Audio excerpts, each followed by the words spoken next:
Okay, so next हम लोग बात करते हैं। पिछले क्लास में हमने ये पढ़ लिया था, डिफरेंशियल रेट लॉ पढ़ लिया था। ठीक है, तो डिफरेंशियल रेट लॉ वाला ये वाला पार्ट कंप्लीट हो गया है, मतलब आपने समझ लिया है। जो डिफरेंशियल रेट लॉ था, मैं लेक्चर 2 ले रहा हूँ,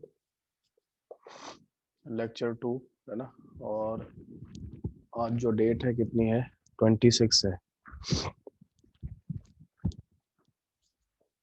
26/10/20। ठीक है, ये है। सो डिफरेंशियल रेट लॉ वाला पार्ट आपने कंप्लीट कर लिया था। ठीक है, डिफरेंशियल रेट लॉ वाला पार्ट आपने कंप्लीट कर लिया था। और इसमें जो डिफरेंशियल रेट लॉ था, उसमें जैसे आपने ये समझ लिया था कि अगर इस तरीके से कोई रिएक्शन दी गई है ना, इस तरीके से कोई रिएक्शन अगर आपको दी गई है, मैंने सभी को गैसियस फेज में लिखा है, होमोजीनियस गैसियस फेज में, तो क्या होगा, तो आप इसे कैसे लिख पाएंगे, 1/dA/dt minus 1/b dB/dt, 1/c dC/dt, 1/d dd/dt। ये मैंने आपको यहाँ पे बता दिया था। ठीक है ना। ठीक है, इस तरीके से हो जाएगा ना।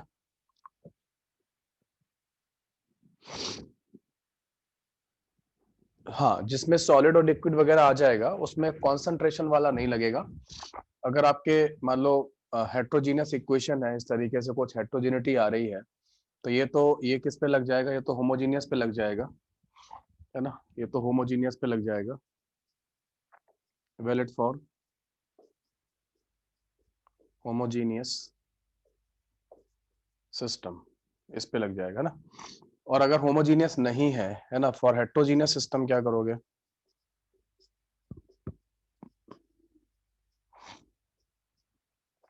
फॉर हेट्रोजीनियस सिस्टम, तो हेट्रोजीनियस सिस्टम में यही जो कॉन्सेंट्रेशन में लिखा हुआ है ना, जो ब्रैकेट जब ऐसे लिखते हैं ना, तो वो कॉन्सेंट्रेशन बन जाती है। इसी को आप मोल में लिख सकते हो। मोल में लिखने में आपको कोई समस्या नहीं है, चाहे कोई भी बना रहे, नंबर ऑफ मोल्स ऑफ ए, कैसा भी सिस्टम बना रहे, मोल्स में आपको कोई समस्या नहीं होने वाली है। इस तरीके से। तो आज किसी ने ये डाउट भी पूछा था मेरे से मॉर्निंग में, इस तरीके लो। अब ठीक है, तो ये वाला पार्ट जस्ट मैंने करा चुका हूँ, है ना। इस पे मैं काफी डिटेल में जा चुका हूँ, है ना। तो है ना,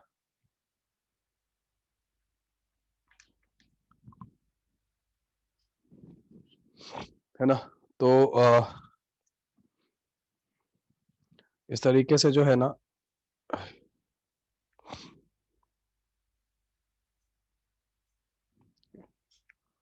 ये लिख लो, इसके आगे यहां से हम लोग चलते हैं ना।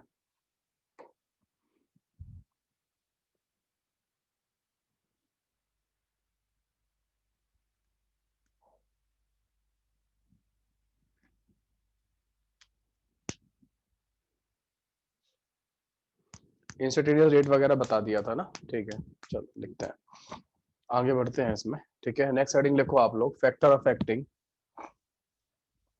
Affecting the rate of reaction, है ना।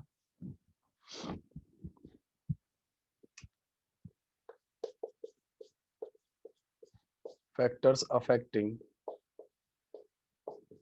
The rate of reaction, factors affecting the rate of reaction. Rate of reaction को अफेक्ट करने वाले जो फैक्टर्स है वो कौन कौन से हैं। सबसे पहले है कॉन्सेंट्रेशन, दूसरा है टेम्परेचर, तीसरा है catalyst,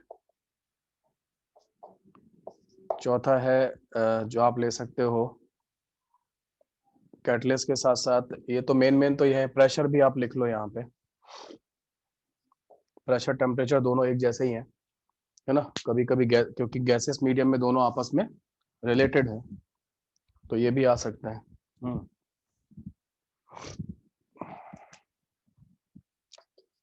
polarity of the medium, polarity oblique dielectric constant, dielectric constant of the medium, है ना। अभी आपने SN1 SN2 रिएक्शन पढ़ा होगा, तो SN1 SN2 रिएक्शन में जब सॉल्वेंट बदलता था ना, अप्रोटिक सॉल्वेंट और प्रोटिक सॉल्वेंट, तो उसके हिसाब से क्या होता था, चीजें बदल जाती थी, है ना। ठीक है, इस तरीके से तो यहाँ पे चीजें चेंज हो जाती हैं। बाकी सब काफी से आप फैमिलियर भी हो, सनलाइट का प्रेजेंस भी होता है ना, ये भी रहता है। सनलाइट है ना, कुछ फोटोकेमिकल रिएक्शंस होती हैं जो कि सनलाइट पे डिपेंड करती हैं। ठीक है, तो इस तरीके से कुछ मेन मेन फैक्टर्स मैंने यहाँ पे लिखे हैं। पीएच ऑफ द मीडियम भी एक फैक्टर बनता है कुछ मीडियम में, जो पीएच होता है वो भी डिसाइडिंग फैक्टर बन जाता है कि H+ आयन कॉन्सेंट्रेशन कितनी है। और आपने अभी देखा भी था, जैसे रेडॉक्स रिएक्शंस आपने पढ़ी थी अभी, और उसमें देखा था कि केमोनोफोर का जो रिडक्शन पोटेंशियल था, ठीक है ना, वो क्या होता था, वो अलग अलग मीडियम में अलग अलग हो जाता था और अलग अलग तरीके से रिएक्शन देते थे। H2O2 का भी आपने SRP वैल्यू देखा था, जो एसिडिक और बेसिक मीडियम में दोनों में अलग होता था। ठीक है, ओके, है ना, क्लियर हो गया। हाँ, तो यहाँ तक नोट हो गया सब लोगों, है ना, यहाँ तक नोट हो गया, नोटेड, ठीक है। आगे चलते हैं। तो हम लोग क्या करेंगे, हम लोग एक एक करके मोस्ट और भी बहुत सारे factors, there are n number of factors, there are n number of factors जहाँ पे क्या हो सकता है, जहाँ पे ये रहते हैं, मतलब n नंबर ऑफ फैक्टर्स हो सकते हैं जहाँ पर इनको हम लोग अफेक्ट करता हुआ मान सकते हैं, है ना। लेकिन यही है कि अभी जो फैक्टर्स मैं आपको बता रहा हूँ, है ना, ठीक है, वो वाले फैक्टर्स ही लिख रहा हूँ जिनको अपन को ज्यादा यूज करना है। There are so many factors, बहुत सारे ऐसे फैक्टर्स हो सकते हैं जिन पर ये चीजें डिपेंड करती हैं, लेकिन हम लोग डिस्कस केवल वही करेंगे जिनको हमें करना है डिस्कस। ठीक है, जिनका जिनका हमारा काम है थोड़ा बहुत, उन्हीं पर जो है ना हम लोग डिस्कस करेंगे, है ना। सनलाइट का क्या इफेक्ट पड़ेगा, फोटोकेमिकल रिएक्शंस में इंटेंसिटी ऑफ लाइट डिपेंड करती है ना, कितने number of photons per second वहां पे गिर रहे हैं, that intensity of light that matter the rate of reaction. वो रेट ऑफ रिएक्शन जो है ना उसको चेंज करता है, इफेक्ट है ना, उसको करता है ना। ओके, नाउ आगे बढ़ते हैं, और है ना, factor affecting the rate of reaction में हम लोग जो पहला पार्ट पढ़ने वाले हैं, और वो पढ़ने वाले हैं इफेक्ट ऑफ कॉन्सेंट्रेशन, है ना। तो नोट कीजिए, effect of next next heading करिए, और वो है effect of concentration on the reaction. मैं ये हटाऊंगा, नोट कर लीजिए फटाफट। Effect of concentration on rate of reaction, effect of concentration on rate of reaction, ये आपको समझना है ना।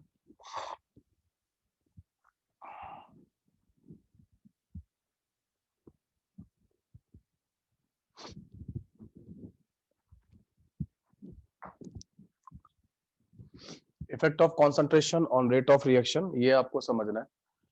इसमें आप लिख सकते हो कि it is found that, it is found that rate of reaction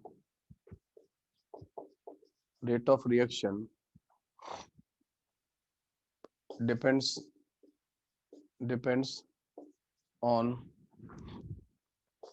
concentration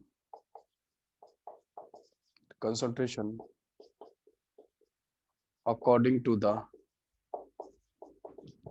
given relation।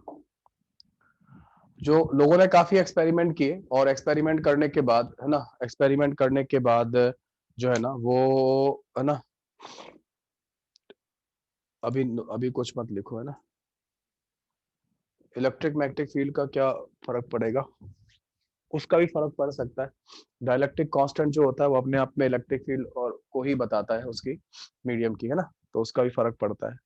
It is found that rate of reaction depends on the concentration according to the given relation. कई सारे एक्सपेरिमेंट करने के बाद जो हमें relation मिला है, ये मिला है, रेट जो होता है प्रोपोर्शनल टू होता है कॉन्सेंट्रेशन की पावर ऑर्डर, इसके प्रोपोर्शनल होता है, ये देखने को मिलता है। ठीक है, अब इसमें जब प्रोपोर्शनलिटी हटा के कांस्टेंट लगाते हैं, so this is the basic relationship of kinetics. ये काइनेटिक्स का मेन बेसिक रिलेशनशिप है। इसके बगैर आप काइनेटिक्स में कुछ कर ही नहीं सकते, इसके बगैर कुछ हो ही नहीं सकता। जो कुछ होना है इसी से होना है। पूरा काइनेटिक्स का जो रिलेशनशिप है, वो सबसे बड़ा रिलेशनशिप यही वाला है। जो कुछ करना होता है इसी रिलेशनशिप से करना होता है, तो बहुत ही इंपॉर्टेंट है, सारी चीजें इसके बारे में करते हैं। तो कॉन्सेंट्रेशन रेट के बारे में मैंने आपको समझा दिया है। यहाँ पे कॉन्सेंट्रेशन आप जानते हैं, मोल पर लीटर में कॉन्सेंट्रेशन ली जाएगी। के जो है ना वो रेट कांस्टेंट है, और ऑर्डर, ये दो नई चीजें आई हैं ना, तो इन दोनों को एक एक बार समझा देते हैं। के बारे में रेट कांस्टेंट है, और जो ऑर्डर यहाँ पे लिखा हुआ है, जो पावर है, उसके बारे में चीजों को समझा देते हैं। ठीक है, ओके। हाँ, अभी ऑर्डर के बारे में बताते हैं, एक एक करके बताते हैं, आप लोग शांत रहो, एक एक करके सब कुछ बता देंगे ना। तो सबसे पहले बात करते हैं के बारे में। तो के क्या है, पहले तो के का डिस्कशन करते हैं। के को हम लोग कहते हैं रेट कांस्टेंट, है ना।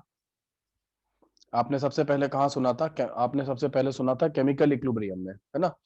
केमिकल इक्विलिब्रियम में आप लोग क्या लिखा करते थे, जैसे आपको रिएक्टेंट से प्रोडक्ट वाला अगर आपको दिया जाता था, तो आप रेट ऑफ फॉरवर्ड रिएक्शन लिखा करते थे। उसमें ऐसे लिखा करते थे, के एफ ऑफ रिएक्टेंट की पावर जो भी यहाँ पे लगती थी, मान लो यहाँ ए है और यहाँ बी है, ठीक है, तो एक ही ऐसे लिखा करते थे। ये जो के एफ हुआ करता था, ये फॉरवर्ड रिएक्शन रेट कांस्टेंट हुआ करता था। तो सबसे पहले रेट कांस्टेंट टर्म जो था वो आपने वही चुना था, और रेट भी आपने वही पढ़ा था, है ना, सबसे पहले। पर अभी आप डिटेल में यहाँ जाओगे, तो रेट कांस्टेंट ये होगा, या इसको हम लोग क्या कहते हैं, रेट कांस्टेंट ऑफ रिएक्शन होगा, रेट कांस्टेंट ऑफ रिएक्शन। ये रिएक्शन का रेट कांस्टेंट है, या इसको हम लोग वेलोसिटी कांस्टेंट भी कहते हैं ना। रेट अपने आप में एक वेलोसिटी या स्पीड को ही रिप्रेजेंट करता है ना। अब इट विल डिपेंड्स ऑन, ये डिपेंड किस पे करेगा, इट विल डिपेंड्स ऑन, किस पे डिपेंड करेगा, इट विल डिपेंड्स ऑन, जो फर्स्ट पार्ट है वो है टेम्परेचर, ये टेम्परेचर पे डिपेंड करेगा। दूसरा पार्ट है वो है कैटलिस्ट, कैटलिस्ट पे डिपेंड करेगा। और तीसरा पार्ट जो है ना वो ये है कि ये डिपेंड जो करेगा वो स्टोइकियोमेट्री पे डिपेंड करेगा, स्टोइकियोमेट्री ऑफ रिएक्शन, है ना, इस पे डिपेंड करता है। तो आप ऐसे समझ सकते हो कि टेम्परेचर बढ़ाने पे क्या होगा, टेम्परेचर बढ़ाने पे आपको क्या लगता है, चैट में लिखो, रेट बढ़ेगा घटेगा। टेम्परेचर बढ़ाने पे किसी भी रिएक्शन का क्या होगा, हाँ बढ़ेगा, है ना। ठीक है, तो रेट बढ़ना चाहिए, टेम्परेचर बढ़ाने पे रेट बढ़ना चाहिए। तो अब रेट बढ़ाने के लिए क्या होगा, सीधा अगर रेट बढ़ रहा है, रेट बढ़ रहा है, उसको बढ़ाने वाला फिर कौन होगा, के होगा। तो आप सोच सकते हो कि टेम्परेचर बढ़ाने पे के बढ़ जाता होगा, के ने ही रेट को बढ़ा दिया होगा, क्योंकि हम यहाँ पे टेम्परेचर के साथ कॉन्सेंट्रेशन और ऑर्डर में कोई वेरिएशन नहीं मानते हैं, एक बार में एक ही होगा। एंडोथर्मिक होगा तो बढ़ेगा, ये गलत फहमी है आपकी, है ना। एक्सोथर्मिक एंडोथर्मिक वाला कॉन्सेप्ट यहाँ पे लेके मत आना, ठीक है, क्योंकि वो बैकवर्ड शिफ्ट और फॉरवर्ड, ये इसीलिए मैंने जानबूझ के पूछा था आपसे, क्योंकि हर बार हर जितनी भी क्लासेस पढ़ाता हूँ उनमें ये डाउट जरूर आता है, एंडोथर्मिक हो या एक्सोथर्मिक हो, रिएक्शन कैसा भी हो, एंडोथर्मिक हो या एक्सोथर्मिक हो, दोनों के केस में रेट बढ़ेगा, दोनों के केस में रेट बढ़ता है ना। कैसे आपको बताता हूँ, एक्सोथर्मिक रिएक्शन होगा तो ये टेम्परेचर बढ़ाने पे बैकवर्ड जाती है, इक्विलिब्रियम बैकवर्ड जाता है। बैकवर्ड जाने का ये मतलब नहीं है कि रिएक्शन का रेट नहीं बढ़ा है ना, रेट बढ़ेगा, है ना, रेट बढ़ेगा, समझ में आया। ठीक है, दोनों जगह जो है ना रेट जो है ना वो बढ़ता है, चाहे वो एक्सोथर्मिक रिएक्शन हो चाहे वो एंडोथर्मिक रिएक्शन हो, दोनों जगह रेट बढ़ेगा। आपको मैं बता देता हूँ कैसे, है ना। तो रेट जो होगा वो क्या होगा, वो दोनों जगह ही एक तरह से बढ़ता है, और चाहे वो एक्सोथर्मिक रिएक्शन हो चाहे वो एंडोथर्मिक रिएक्शन हो। बिकॉज हम लोग क्या करते हैं, यहाँ पे जो केमिकल काइनेटिक्स में जो आपको हम रेट पढ़ाते हैं, वो केमिकल काइनेटिक्स का जो रेट होता है, ठीक है ना, वो क्या होता है पता, वो होता है R F minus R B, net rate पढ़ा रहे होते हैं, आर नेट पढ़ा रहे हैं आप लोगों को। यहाँ पे रिएक्शन रिवर्सिबल हो सकती है, यहाँ रिएक्शन, है ना, ठीक है, यहाँ रिएक्शन रिवर्सिबल का कोई समस्या नहीं है, लेकिन हम लोग रिवर्सिबल पे काम नहीं कर रहे हैं, हम लोग तो नेट में देख रहे हैं कि नेट कहाँ जा रहा है ना। तो नेट में जो रेट होता है वो क्या होता है, टेम्परेचर बढ़ाने पे बढ़ेगा। तो थोड़ा डिस्कशन हम लोग कर लेंगे और आगे जाके, और आपका ये डाउट जो है ना और आगे खत्म करेंगे। थोड़ा सा मुझे के पर जब मैं आऊंगा और डिटेल में आऊंगा, अभी तो आप समझ लो, इतना ही समझ लो कि टेम्परेचर बढ़ाने पे के बढ़ता है, कभी कभी घटता भी है, लेकिन एक्टिवेशन एनर्जी जो होती है उस समय नेगेटिव होती है। तो वो सब चीजें मैं लेके आऊंगा, कभी कभी चेंज भी नहीं होता है, जैसे आप रेडियो एक्टिविटी की बात करें जहाँ पे एक्टिवेशन एनर्जी जीरो होती है, तो ऐसे केस में चेंज भी नहीं होता है रेट कांस्टेंट की वैल्यू, तो कैसे पूरा जो एक प्रॉपर डिपेंडेंस वाला जो पार्ट है वो अपन एक पूरा एक लेक्चर है मेरा अलग से, उस पर काम करेंगे। अभी आप केवल सुन लो, क्योंकि अभी मैं कितना भी बोलूंगा तो मुझे बार बार इंफॉर्मेशन तो वहां से लेके आनी है, और वो मैंने अभी बताई नहीं है, तो मैं जब लेके आ जाऊंगा तो आपको पढ़ा दूंगा, ठीक है। अभी आप केवल सुनो। कैटलिस्ट क्या होता है? कैटलिस्ट इन जनरल क्या करता है? इन जनरल तो आपने देखा ही है ना कि कोई भी चीज को हीट करोगे, टेम्परेचर बढ़ाने पे चीजें ज्यादा फास्ट होंगी, इतना तो आप समझते ही हो ना। तो बस उससे ही समझ लो कि टेम्परेचर बढ़ाने पे रेट बढ़ेगा, रेट क्या करेगा? के को अफेक्ट करेगा, के डायरेक्टली के ही रिस्पॉन्सिबल है रेट को इंक्रीज करने में या डिक्रीज करने में। कैटलिस्ट क्या करेगा? कैटलिस्ट एक्टिवेशन एनर्जी बैरियर को नीचे ला देता है, कम कर देता है, तो पार्टिकल ज्यादा पार करते हैं, रेट बढ़ जाता है। तो कहीं ना कहीं कैटलिस्ट ने भी क्या किया होगा? के को अफेक्ट किया होगा, है ना। अगर मैं आपसे ये कहूं कि कैटलिस्ट मिलाने पे रेट बढ़ गया है तो के पे क्या फर्क पड़ा? आई रिपीट, कैटलिस्ट मिलाने पे रेट बढ़ गया है तो के पे क्या फर्क पड़ा? के इंक्रीज हो गया, है ना। ठीक है, के इंक्रीज हो जाएगा। आ रही बात समझ में? तो वैसे ही यहाँ पर भी है, के जो है ना वो क्या होगा? के जो है ना वो इंक्रीज हो जाता है ना। के का फर्क पड़ता है। अब आते हैं स्टोइचियोमेट्री ऑफ द रिएक्शन पे। तो स्टोइचियोमेट्री ऑफ द रिएक्शन में अगर आपने रिएक्शन को मल्टीप्लाई या कुछ कर दिया तो के का वैल्यू बदल जाता है ना। कैसे? तो नई रिएक्शन मानी जाती है। जैसे मान लो अमोनिया की रिएक्शन आपने लिखी है, तो अमोनिया की रिएक्शन अगर आपने लिखी है N2+3H2 गिविंग 2NH3, ठीक है। अब इसका इसका आपका रेट कांस्टेंट अलग होगा। अगर किसी ने इसको हाफ से मल्टीप्लाई कर दिया तो ये केमिकल काइनेटिक्स के पॉइंट ऑफ व्यू से नई रिएक्शन मानी जाएगी और उसका के अलग होगा, ठीक है। हाँ, हाँ रूट के हो जाएगा। रूट के तो जरूरी नहीं है, लेकिन हाँ रिएक्शन, हाँ रिएक्शन फास्ट करता है, स्लो भी करता है कैटलिस्ट, है ना। कैटलिस्ट के डीप में जाओगे, कैटलिस्ट के और मल्टीपल कॉन्सेप्ट में जाओगे तो वो स्लो भी करता है ना।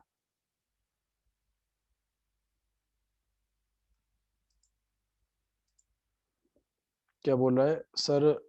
टेम्परेचर इंक्रीज से रेट इंक्रीज होना तो डिपेंड करता है कि रिएक्शन एक्सोथर्मिक है या नहीं। एंडोथर्मिक एक्सोथर्मिक रिएक्शन जो है ना, जो आपने पढ़ा था वो बैकवर्ड और फॉरवर्ड शिफ्ट पढ़ा था, ना कि आपने फास्ट और स्लो पढ़ा था, है ना। जो आपने केमिकल इक्विलिब्रियम में, है ना, जो आपने केमिकल इक्विलिब्रियम में जो पढ़ा था, उस केमिकल इक्विलिब्रियम में आपने क्या पढ़ा था? केमिकल इक्विलिब्रियम में आपने पढ़ा था कि टेम्परेचर बढ़ाने पे रेट क्या होगा? फॉरवर्ड और बैकवर्ड शिफ्ट होना पढ़ा था आपने, है ना। वो पढ़ा था। रेट तो आगे बढ़ेगा ही बढ़ेगा। मुझे थोड़ा टाइम दो, आ ही जाएंगे ना हम लोग, क्यों परेशान हो रहे हो, है ना। आ जाएंगे, ओके, है ना। वो आ जाएंगे, हम लोग वहां पे कर लेंगे। तो ये आपको समझ में आ गया होगा कैसे करना है इसको, ठीक है। तो स्टोइचियोमेट्री पर भी डिपेंड करेगा, या फिर आप ऐसे समझ लो कि भाई जैसे ये रिएक्शन अगर इक्विलिब्रियम पे होती तो इसका इसका इक्विलिब्रियम कांस्टेंट, के इक्विलिब्रियम कांस्टेंट कैसे लिखते थे आप लोग? इसका, इस रिएक्शन का इक्विलिब्रियम कांस्टेंट कैसे लिखते थे?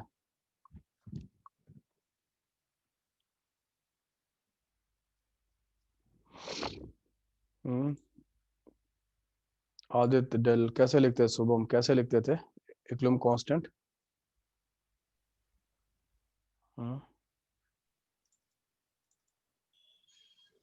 आवाज नहीं आ रही, क्या बात है?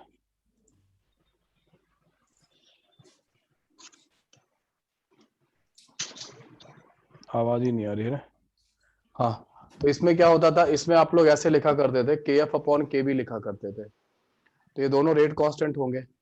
जब आपने हाफ से मल्टीप्लाई किया तो ये क्या हो जाता था? ये 1/2 हो जाएगा। अगर इक्विलिब्रियम कांस्टेंट का वैल्यू बदला है तो ऑब्वियस सी बात है रेट कांस्टेंट के वैल्यू भी बदले होंगे। इसीलिए मैं कह रहा हूँ कि rate constant stoichiometry of reaction पे डिपेंड करेगा, है ना। तो चेंज करोगे ना तो नई केमिकल काइनेटिक्स उसको नई नई रिएक्शन मानता है। इसीलिए मैं कहता हूँ कि सही अच्छा क्वेश्चन और सही क्वेश्चन बनाने के लिए, है ना, इक्वेशन का देना जरूरी है, वरना कई सारे मल्टीपल डाउट्स जो है ना वो क्रिएट हो जाते हैं। तो एक अगर उसको देना जरूरी होता है ना। रेट ऑफ रिएक्शन को अफेक्ट करने वाला फैक्टर मोल भी हो सकता है, बिल्कुल हो सकता है ना, क्योंकि कॉन्सेंट्रेशन अपने आप में मोल ही तो है। बस कंसंट्रेशन जो है ना, सी क्या होता है? मोल्स अपॉन वॉल्यूम होता है। तो वॉल्यूम वाला पार्ट अगर मान लो कांस्टेंट है तो मोल पे डिपेंड ही करेगा, ऑब्वियस सी बात है। तो ये एक अलग अलग तो नहीं पढ़ा सकता, कंसंट्रेशन के अंदर अपने आप भी मोल वाला फैक्टर अपने आप ही आ रहा है। ठीक है, किसने पूछा था ये, है ना।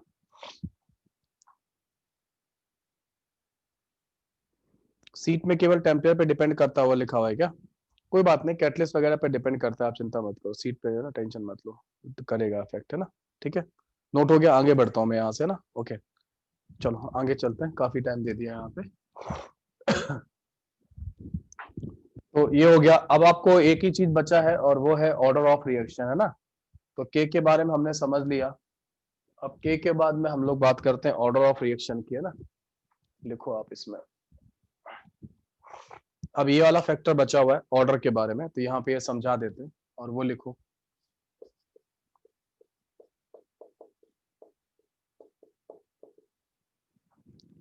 ऑर्डर ऑफ रिएक्शन, है ना। सो ऑर्डर ऑफ रिएक्शन क्या होगा, इसको देख लो। तो लिखो आप इसमें, it is a experimentally determined property, it is a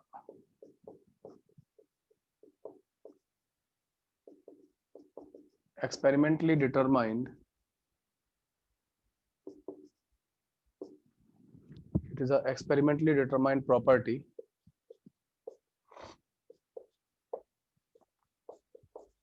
it has no relation with coefficient of reacting substances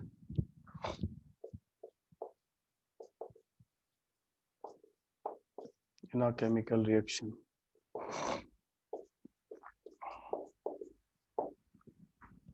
ठीक है, नेक्स्ट लाइन से लिखना, order of reaction can be positive, negative, zero.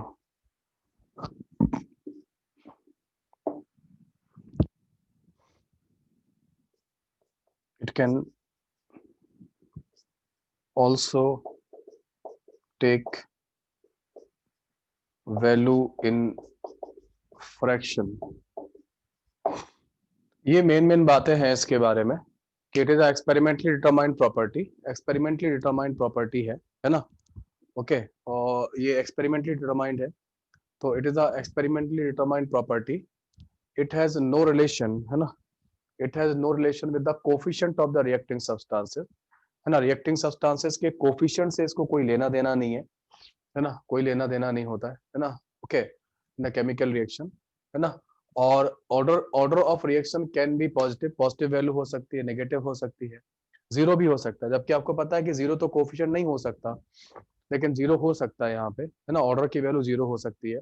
It can also take value in fraction, ये value fraction में भी ले सकता है ना, -1/2, 1/2, 3/2, इस तरीके के फ्रैक्शन में भी वैल्यू लिए जा सकते हैं, है ना। तो ऑर्डर का कोई रिलेशन नहीं है कोफिशिएंट वगैरह से, उसको देखकर हम लोग काम नहीं करते हैं, है ना। ठीक है, अभी आपने थोड़ा पढ़ा ही होगा, SN1 SN2 रिएक्शन में पढ़ा होगा ना, है ना। वहाँ थोड़ा बहुत बताया गया होगा, ऑर्डर वगैरह का थोड़ा सा आइडिया दिया गया होगा, हो सकता है लिखा गया हो। ठीक है, इस तरीके से किया था, नहीं किया था, हर्ष, सोनाली, अदिति, पढ़ा था, नहीं बताया गया? सर अभी SN1 सर अभी SN2 डिटेल में नहीं पढ़ा है। अच्छा, अभी SN1 SN2 नहीं हुआ है? सर ORM3 में आएगा। एलिमेंट्री में पढ़ा है। ORM3 तो बाकी सब हो गया है क्या, बस यही बचा है क्या? सर ORM3 ORM4 और कार्बोनिल। कार्बोनिल। तो फिर कैसे हो जाएगा वहां पे, जनवरी तक हो जाएगा क्या? नो सर कह रहे हैं नवंबर एंड नवंबर तक तक हो जाएगा। 1 महीने में हो जाएगा? Yes sir. सर बोल रहे थे। अच्छा, बढ़िया, ठीक है, नेक्स्ट करते हैं हम लोग आगे इसमें। और हाँ, तो हम लोग कुछ एग्जाम्पल करते हैं और कुछ एग्जाम्पल लिखते हैं इसको समझने के लिए, है ना। पहला एग्जाम्पल जो है ना वो ये है, जैसे ये बड़ा फेमस एग्जाम्पल है ऑर्डर ऑफ रिएक्शन का, है ना। H2 पार्टिकल और Cl2 पार्टिकल को अगर आप आपस में रिएक्ट कराओ तो ये HCl बना लेंगे ना, फोटोकेमिकल रिएक्शन होती है। यहाँ फोटोन लिखा हुआ है, HNu जो लिखा है, सनलाइट लिखा हुआ है ना। तो ये फोटोन्स पे जब तक आप सनलाइट नहीं डालोगे ठीक है, सनलाइट आपको नहीं मिलेगा तब तक कि रिएक्शन होता ही नहीं है एक्चुअली। अब ये इसका जब रेट ऑब्जर्व किया गया तो देखा गया कि इसको हाइड्रोजन और क्लोरीन की कॉन्सेंट्रेशन से कोई लेना देना ही नहीं है ना, रेट हमेशा कांस्टेंट रहेगा। कॉन्सेंट्रेशन आप 1 पार्टिकल रखो या 1 मोल पार्टिकल रखो, 100 रखो या 1,00,000 पार्टिकल को रखो, रेट ऑफ रिएक्शन वैसे ही चलेगा जैसा 1 पार्टिकल में चल रहा था और 1 मोल में चल रहा था।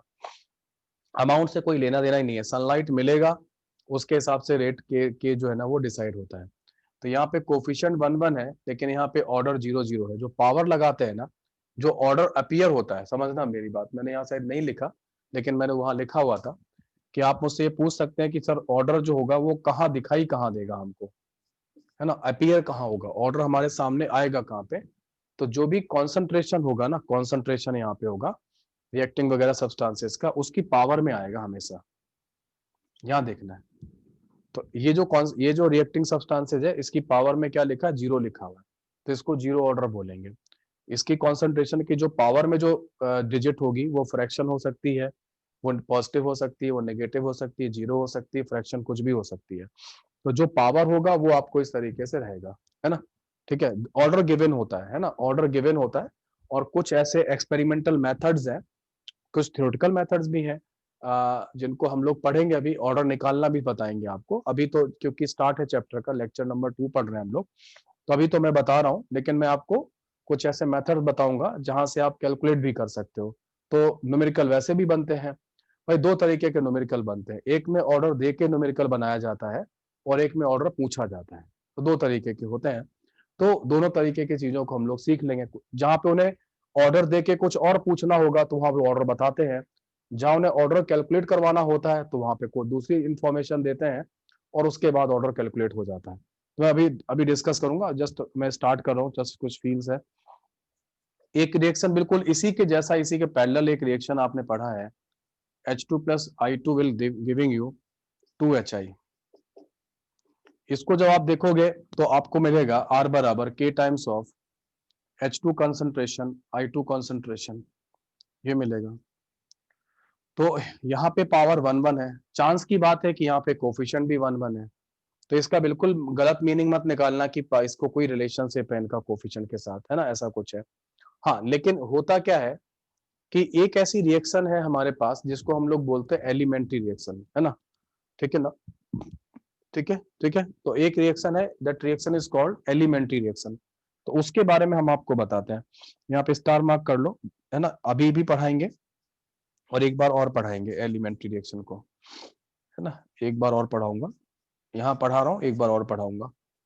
सो एलिमेंट्री रिएक्शन क्या होगा, एलिमेंट्री रिएक्शन में क्या होता है ना, ये रिएक्शन एक तो सिंगल स्टेप होती है, सिंगल स्टेप, जैसे आपने SN1 रिएक्शन पढ़ा, SN2 रिएक्शन जो होती है आपकी ऑर्गेनिक केमिस्ट्री में, वो सिंगल स्टेप रिएक्शन होती है, एक ही स्टेप में हो जाता है, न्यूक्लियोफाइल और अल्काइल हैलाइड एक ही स्टेप में रिएक्ट कर जाते हैं, तो सिंगल स्टेप रिएक्शन होती है ना, एलिमेंट्री रिएक्शन जो होती है। इसका एग्जाम्पल भी लिख देता हूँ, जब आप दोबारा कभी नोट्स रिवाइज करोगे तो आपको पता चल जाएगा कि सर ने SN2 यहाँ पे क्यों लिखा था। ठीक है, तो एलिमेंट्री रिएक्शन है सिंगल स्टेप, और एग्जाम्पल जो मैंने दिया इसका वो क्या है, SN2 रिएक्शन है। इसकी खास बात ये होती है कि जो ऑर्डर ऑफ रिएक्शन होता है, ऑर्डर ऑफ रिएक्शन जो होता है वो इसके कोफिशिएंट ऑफ रिएक्शन के बराबर ही होता है, मतलब जो इसका कोफिशिएंट होगा वही ऑर्डर हो जाता है, तो इसलिए क्या होता है, वो एलिमेंट्री रिएक्शन हो जाती है। या उल्टा करो, कभी आपको ऐसा मिल जाए कि कोफिशिएंट ही ऑर्डर में मिल जाए तो आप उसको क्या लिख सकते हो, उसको आप एलिमेंट्री रिएक्शन हो सकता है ना। ठीक है, कैसे लिख, एक मिनट रुको, मैं तुम लोग क्या, है ना, मैं हाँ एक्सपेरिमेंटली मैं भी आपको एक्सपेरिमेंटल करके दिखा दूंगा। अभी मैं आपको एक्सपेरिमेंट आपके सामने आपको ही कैलकुलेट करके दिखा दूंगा, है ना, ठीक है, तब तो चलेगा ना आपको। अभी मैं 2 मिनट बाद, 2 से 4 मिनट के बाद एक एक्सपेरिमेंट करूंगा यहाँ पे आप बोर्ड पे, और आप लोगों को भी पता चल जाएगा कि कैसे निकाला जा सकता है, कैसे मैं 0 निकाल रहा हूँ, कैसे मैं 1 लिख रहा हूँ, वो पता चल जाएगा। अभी मेरे को बढ़ाने दो, है ना। तो एलिमेंट्री रिएक्शन क्या होगा, सिंगल स्टेप रिएक्शन होती है, एक स्टेप में होता है, और उसके केस में ऑर्डर और कोफिशिएंट बराबर होता है, केवल एक ऐसा केस है, वरना मैं आपको पहले लिख चुका हूं, क्या लिख चुका हूं, it has no relation with the coefficient of reacting substances, मैं पहले लिख चुका हूं, है ना, ये मैं लिख चुका हूं आपको, कोफिशिएंट से कोई लेना, but there is a one case where coefficient become the order, है ना। और इसीलिए जब आप केमिकल इक्विलिब्रियम पढ़ा करते थे तो केमिकल इक्विलिब्रियम में जब आप रेट लिखा करते थे, तो केमिकल इक्विलिब्रियम में जब आप रेट लिखते थे के एफ बराबर, तो ए की पावर ए, बी की पावर बी लिखा करते थे ना। केमिकल इक्विलिब्रियम के केस में आप लोग ऑर्डर बताओ, आपने केमिकल इक्विलिब्रियम जब आप पढ़ा था तब आपने क्या किया था? केमिकल इक्विलिब्रियम के केस में आप लोग ये लिखा करते थे ना, कोफिशिएंट को ही पावर में ले जाते थे, ले जाते थे ना। हाँ, तो वहां पे एक बहुत ही लिमिटेड केस में एलिमेंट्री टाइप का ही चीजें डिस्कस की जा रही है। आ रहा है बात समझ में, है ना, इस तरीके से। ओके, है ना। तो ये आपको इस तरीके से बनेगा, क्लियर है? यस सर, यहाँ ऐसा क्यों नहीं होता? हाँ, यहाँ ऐसा इसलिए नहीं होता है क्योंकि केमिकल इक्विलिब्रियम में हम लोग एक बहुत ही स्पेसिफिक स्टेट पढ़ते हैं जहां पे आरएफ और आरबी आपस में क्या हो जाते हैं? बराबर हो जाते हैं। जब rate of forward reaction rate of backward reaction के बराबर हो जाती है तो वहां पे काइनेटिक्स नहीं लगती है। काइनेटिक्स उस समय खत्म हो जाती है जब रिएक्शन किस में आ जाती है?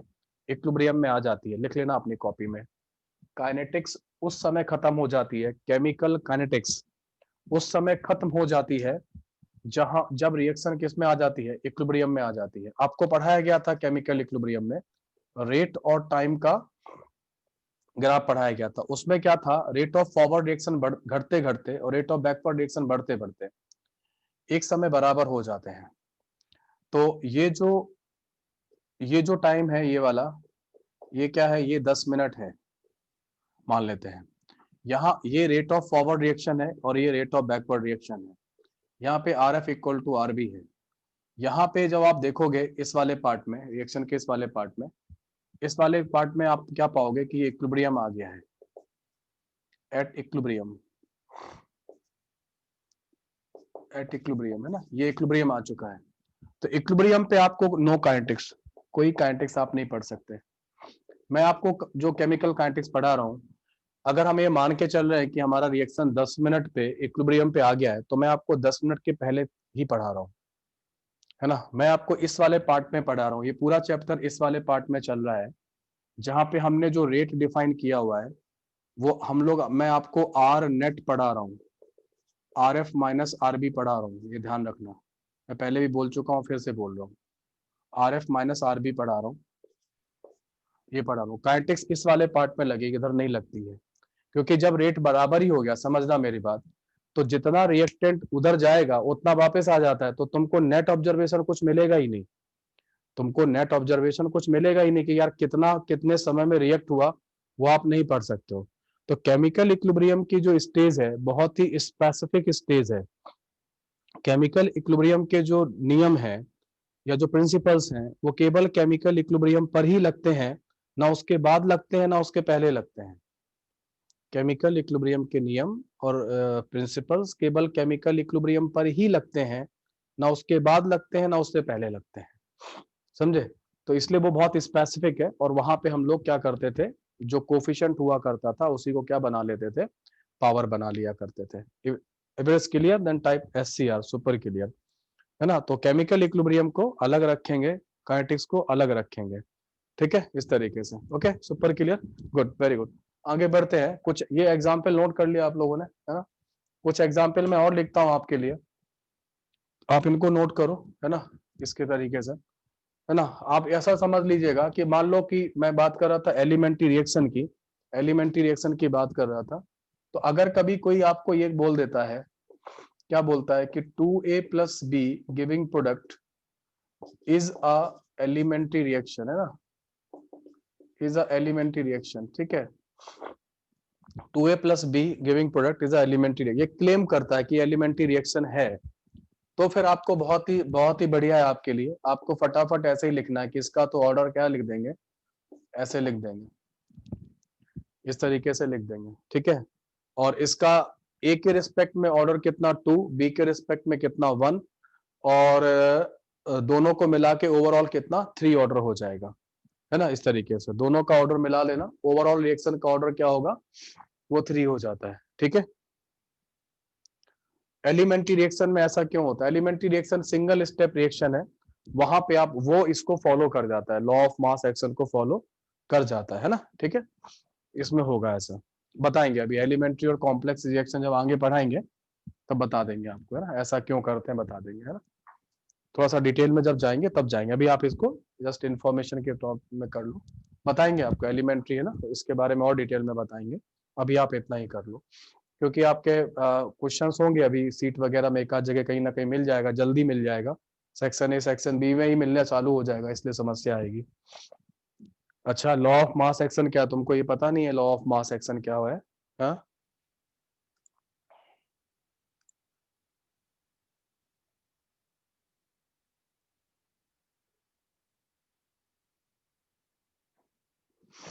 है ना, लॉ ऑफ मास एक्शन जो है ना, लॉ ऑफ मास एक्शन क्या था, लॉ ऑफ मास एक्शन का मतलब होता था कि जो केमिकल इक्विलिब्रियम पढ़ाया था कि जो कॉन्सेंट्रेशन की जो कोफिशिएंट होती है उसी को पावर में भेज के जब लॉ रेट लॉ लिखते हैं तो वो लॉ ऑफ मास एक्शन कहलाता है। रेट ऑफ एनी सब्सटेंस और केमिकल रिएक्शन जो होता है उसके बारे में बताता है, पढ़ो जाके लॉ ऑफ मास एक्शन क्या होता है। दूसरा एग्जाम्पल लेते हैं, दो एग्जाम्पल हो गए, तीसरा एग्जाम्पल लेंगे, तीसरा एग्जाम्पल है N2O5 जो है ना वो किस में गएगा, 2NO2 plus 2NO2 plus O2 में गया था, ये रिएक्शन लिखा था मैंने, है ना, ये रिएक्शन लिखा था। अब इस रिएक्शन में कोफिशिएंट तो 2 है, लेकिन जब इसका रेट लिखा जाता है, जब इसका रेट लिखा जाता है तो इसका रेट पावर 1 आती है, इस यहाँ 2 है यहाँ 1 है, इससे कोई मतलब नहीं है इसके कोफिशिएंट से, ठीक है। एक और मैं आपको एग्जाम्पल देता हूँ, और चौथा नंबर एग्जाम्पल वो है जैसे आप NO2 की रिएक्शन कार्बन मोनोऑक्साइड से कराओ तो ये CO2 प्लस NO बनाता है ना, कार्बन मोनोऑक्साइड रिड्यूसिंग एजेंट होता है यहाँ पे। तो ये जो होगा ये NO2 और CO, तो यहाँ पे CO की कॉन्सेंट्रेशन पे डिपेंड ही नहीं करता, है ना, CO की जो कॉन्सेंट्रेशन होती है, CO की जो कॉन्सेंट्रेशन होती है उस पर ये डिपेंड ही नहीं करता है ना, CO की कॉन्सेंट्रेशन पे डिपेंड नहीं करेगा, केवल NO2 की कॉन्सेंट्रेशन पे डिपेंड करता है, ठीक है, आ रहा है बात समझ में। तो इस तरीके से चीजों को आप देख सकते हो, आप इसे नोट करो, मैं हटा दूं, मेरे को बता दो, मैं नोट हो गया तो मैं पूरा बोर्ड हटाऊंगा अभी, देख लो।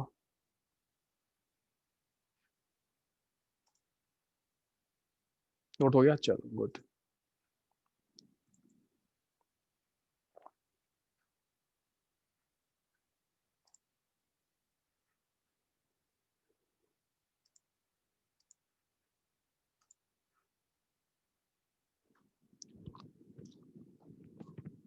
NO2 की पावर 1 है, NO2 की पावर 1 है,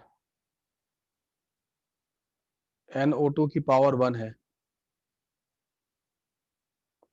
नहीं N2O5 की पावर 1 आ रही है, 1 आ रही है, 2 नहीं आ रही है, 1 आ रही है, N2O5 की पावर 1 है, हाँ CO की पावर 0 आएगा, CO की पावर 0 आएगा, यहाँ पे ये 0 आ रहा है, 0 ऑर्डर है ना, ठीक है।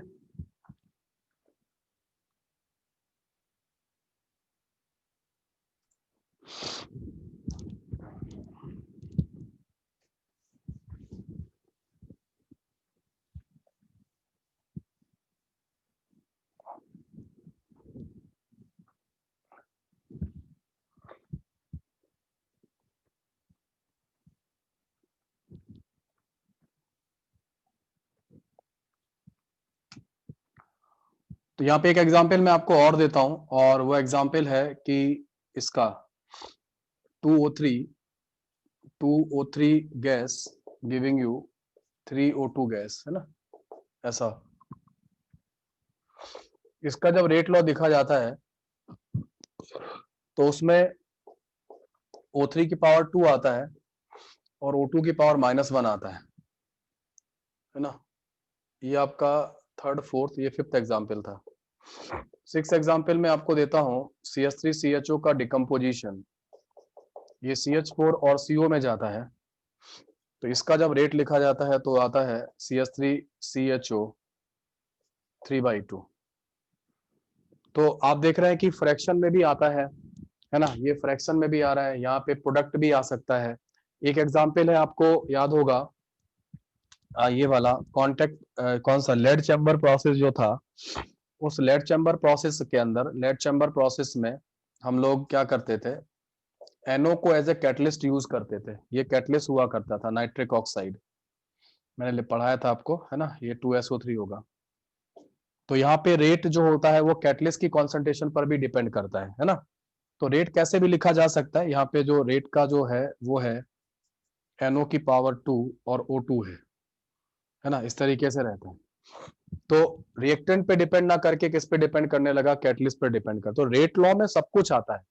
रेट लॉ में जो R आता है ना, इस रेट के एक्सप्रेशन में, यहाँ पे प्रोडक्ट भी आ सकता है, फ्रैक्शन भी आ सकता है। यहाँ पे एक प्रोडक्ट पे डिपेंड कर रहा है, एक पे डिपेंड कर रहा है, एक पे डिपेंड नहीं कर रहा है, CO की कंसंट्रेशन पे डिपेंड नहीं कर रहा है। आपने जो H2+Cl2 वाला एग्जाम्पल लिखा था, तो H2+Cl2 वाले एग्जाम्पल पे दोनों पे डिपेंड नहीं कर रहा था, ना तो इसकी कॉन्सेंट्रेशन पे डिपेंड कर रहा था, ना इस पे डिपेंड कर रहा था। तो रेट वो है, अलग ही होता है ना, रेट लॉ जो होगा ऑर्डर के पॉइंट ऑफ व्यू से अलग होता है। अब आपको ऐसा लग रहा है कि ये मैं कहाँ से लिख रहा हूँ, तो ये तो वैसे भी मुझे थोड़ा सा इनके बारे में पहले से आइडिया है। मैं तो आपको ये बता रहा हूँ कि कितने तरीके से लिखा जा सकता है, समझ रहे हो, है ना, कितने तरीके से लिखा जा सकता है, मैं आपको ये समझा रहा हूँ। क्या क्या हो सकता है, कभी रिएक्टेंट आ सकता है, कभी रिएक्टेंट नहीं भी आ सकता है, कभी कोफिशिएंट के बराबर हो भी सकता है, कभी कोफिशिएंट के बराबर नहीं भी हो सकता है, कभी कैटलिस्ट भी आ सकता है, कभी प्रोडक्ट भी आ सकता है। ये सब चीजें अपीयर हो सकती हैं आपके रेट के एक्सप्रेशन में, है ना। तो आपके रेट के एक्सप्रेशन में ये सारी चीजें जो है ना वो अपीयर हो सकती हैं, ठीक है। तो आप इसे लिख लो। अब मैं आपको वो एक्सपेरिमेंट करा देता हूँ, है ना, कि जिसके थ्रू आप भी कैलकुलेट कर पाओगे, है ना। नोट कर लिया आप लोगों ने, देख लो ये सब नोट कर लिया हो तो मैं वो एक्सपेरिमेंट करा देता हूँ जिसके थ्रू आप भी कर लोगे, है ना, ठीक है। अभी मैं करा देता हूँ एक्सपेरिमेंट जिससे कि थ्रू आप भी कैलकुलेट कर लिया करोगे कि कैसे होगा, ठीक है। चलो आगे बढ़ते हैं इसमें।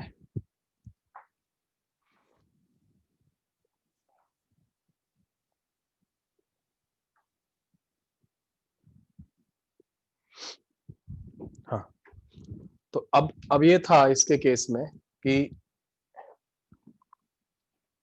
मान लो एक रिएक्शन आपको दी हुई है और ऐसे करके लिखा है 2A+3B गिविंग प्रोडक्ट, है ना, ये लिखा हुआ है।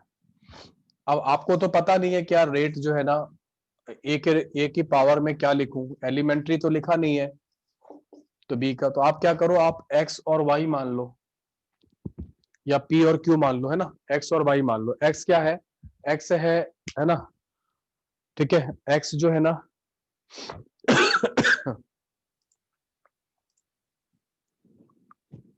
हाँ, rate cost and activation energy पे डिपेंड करेगा। आदित्य मुझे पढ़ाने दो, मैं आपको सब बता दूंगा, है ना, उसके बाद आप डाउट पूछ लेना।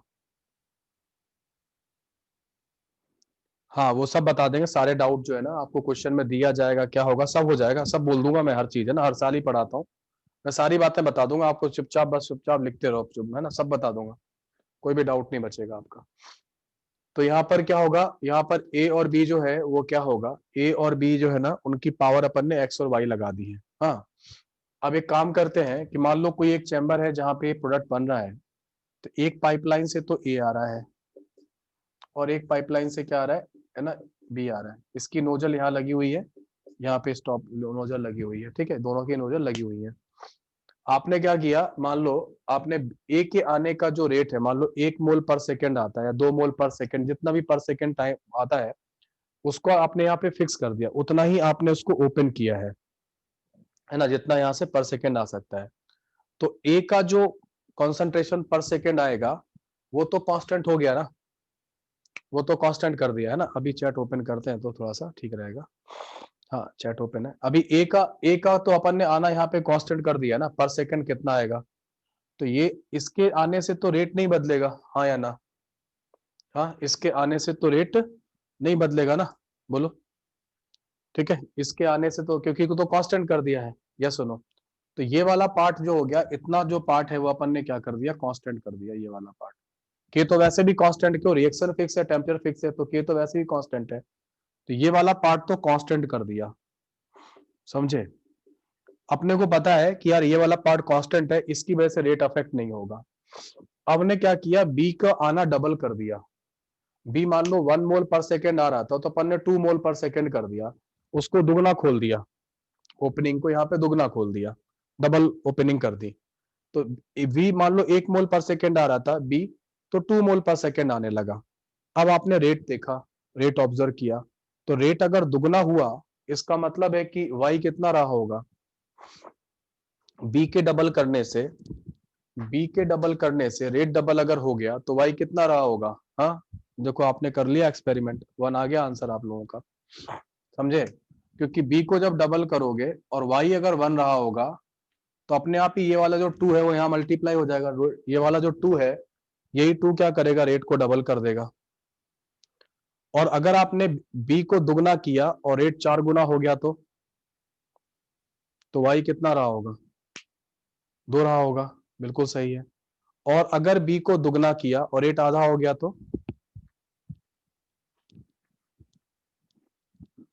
है ना,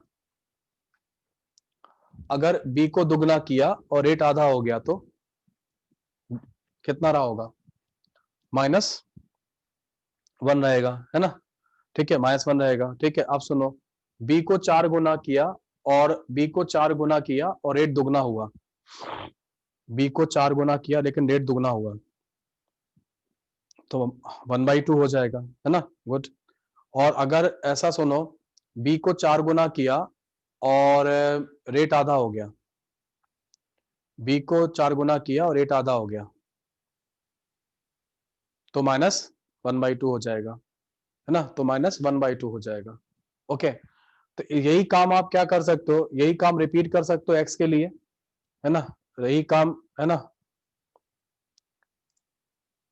ठीक है, यही वाला काम, चैट बंद कर दिया, यही वाला काम जो है ना, क्या करोगे, सेम वर्क किसके लिए कर सकते हो, B को कांस्टेंट रखकर A के लिए कर लो तो आपको x और y मिल जाएंगे। आपको x और y मिल जाएंगे, है ना, उस तरीके से। ओके, x और y आपको इस तरीके से मिल जाएंगे, है ना। अब जिसको समझ में नहीं आया है ना, 1 मिनट में हैंड लोअर करता हूं सबके, अब जिसको समझ में नहीं आया वो हाँ हैंड रेज कर दे, जिसको दोबारा समझना है। स्वाति, सिद्धिका, सीजल, क्या हुआ तुम लोगों के, क्या हो गया? सर मुझे ये डाउट है कि ये तो सबके लिए अलग अलग होगा ना, तो फिर हाँ तो हर कैसे बार अलग डिटरमाइन अलग करें? इतने सारे केसेस की कोई एक केस आएगा बेटा, जैसे मान लो अच्छा, बी का हर रिएक्शन के लिए हाँ, अलग अलग अलग अलग होगा। आएगा। मान लो बी का कंसंट्रेशन डबल किया और रेट में कोई हाँ, चेंज नहीं हुआ तो क्या करोगे, 0। 0 हो जाएगी। हाँ सर, वो तो समझ में आ गया, मतलब आपने जो समझाया, हाँ तो दैट बस ये डिपेंड कि समझ आप नहीं कौन आया। सा रिएक्शन ले रहे हो। जैसे मान लो ये वाला रिएक्शन ले रहे हो, मान लो, है ना, ये वाला, ये हाँ, कहाँ पढ़ा था आपने, लेड चैम्बर प्रोसेस पढ़ा था। ये आपने सर। SO2 कॉन्सेंट्रेशन को डबल किया और रेट में हम्म, कोई चेंज ही नहीं आया, इसका मतलब SO2 पे डिपेंड ही नहीं कर रहा ना। अच्छा, ये तो सबके लिए स्पेसिफिक होगा। अलग अलग, ऑब्वियस सी बात है, एक्सपेरिमेंट है, सबका अलग अलग आएगा, अलग अलग तरीके से चलेगा, है ना। रिएक्शन ओके अलग सर। होगा तो उसका काइनेटिक्स अलग होगा, रिएक्शन अलग पर सर होगा, ये प्रोडक्ट पे डिपेंड नहीं करेगा क्या, प्रोडक्ट पे भी कि अगर डिपेंड करता है। प्रोडक्ट ज्यादा अच्छा एक स्टेबल है एग्जांपल तो? है, नहीं उससे मतलब अच्छा, नहीं है, हाँ हाँ। प्रोडक्ट ज्यादा ओके सर। स्टेबल है तो रिएक्शन ज्यादा फास्ट देखी जाती है कि ऐसा होता है ना, ज्यादातर ऐसा होता है ना, रेट बढ़ जाता है मोस्टली रिएक्शंस का, है ना। तो हाँ, वो बताएंगे, उसके बारे में भी बताएंगे। Thank you sir, thank you sir. उसमें उसमें आप लोगों ने कहीं अभी रेट डिटरमाइनिंग स्टेप वगैरह कहीं कुछ आया है क्या आपके, कहीं पढ़ा आपने, रेट डिटरमाइनिंग स्टेप स्टेप ऐसी लैंग्वेज कहीं पढ़ी है क्या अभी आपने? Yes sir. हाँ हाँ, सर कहाँ पे, ऑर्गेनिक में ऑर्गेनिक में पढ़ी थी क्या? ऑर्गेनिक में पढ़ी थी सर। स्लो प्रोसेस होता है, रेट डिटरमाइनिंग स्टेप करते हैं सर। हाँ तो वो रेट डिटरमाइनिंग स्टेप जो होगा ना, उसी से थोड़ा सा आपको RDS के बारे में ना थोड़ा सा बताएंगे उसमें।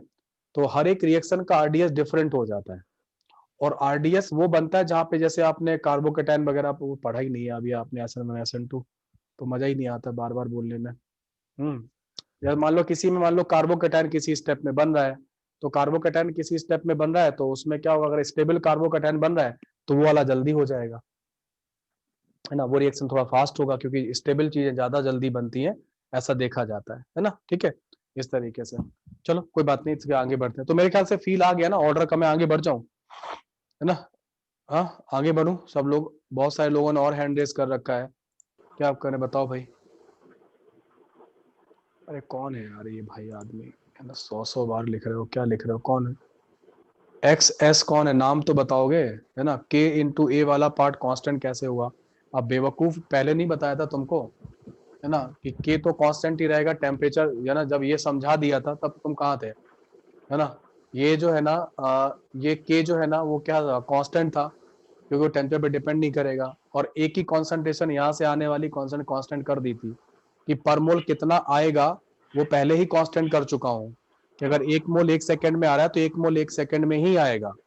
उसकी वजह से क्या होगा, जब वो 1 मोल पर सेकंड आ रहा है तो फिर रेट को क्यों अफेक्ट करेगा, वो रेट को अफेक्ट नहीं करेगा, इसलिए ये वाला पार्ट कांस्टेंट कर दिया था, है ना। उसके बाद ही तो बी के लिए स्टार्ट किया था, उतनी देर से लिखे जा रहे हो के कांस्टेंट, के वाला पार्ट कांस्टेंट कैसे। अब आ गया समझ में? ठीक है, चलो आगे बढ़ते हैं इसमें। हाँ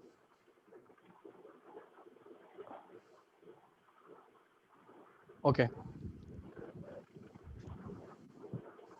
ऑर्डर अब आ जाएगा समझ में, धीमे धीमे आ जाएगा ना। बोल दिया, काफी काफी कुछ बोला है ऑर्डर के बारे में, है ना, काफी कुछ बता दिया है, एक्सपेरिमेंटल भी बता दिया। ये जो एग्जाम्पल मैंने लिखे हैं, इन एग्जाम्पल का मतलब ये नहीं था कि आपको इनको याद करना है। इन एग्जाम्पल का मतलब ये था कि क्या क्या हो सकता है, कितनी पॉसिबिलिटीज है। प्रोडक्ट आ सकता है, आ सकता है, कैटलिस्ट आ सकता है, आ सकता है, दो प्रोडक्ट में से किसी एक पे डिपेंड कर सकता है, बिल्कुल कर सकता है, दो प्रोडक्ट में से दोनों पे डिपेंड नहीं करेगा, हाँ ऐसा भी केस है, ठीक है ना।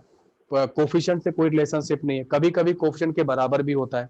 तो ये जो मेन बातें डिस्कस हुई हैं ऑर्डर के बारे में, अपने को ये समझना है ना, ना कि ये रट्टा मारना है कि मतलब किसका कौन सा ऑर्डर है ना। ये मैंने 8 7 8 एग्जाम्पल बना रखे हैं जिनमें कि मुझे ये बताना है कि भाई क्या क्या चीजें पॉसिबिलिटीज हैं, उसके लिए मैंने 7 to 8 एग्जाम्पल आपको दिए हैं, है ना। कि जो आपके क्वेश्चन थे कि ये सब ऐसा होता है वो मैं बता चुका हूँ, बाकी आपकी रिएक्शन स्पेसिफिक होंगी, उनमें आप कर लोगे। ये हो गया, है ना। कितना टाइम बचा है?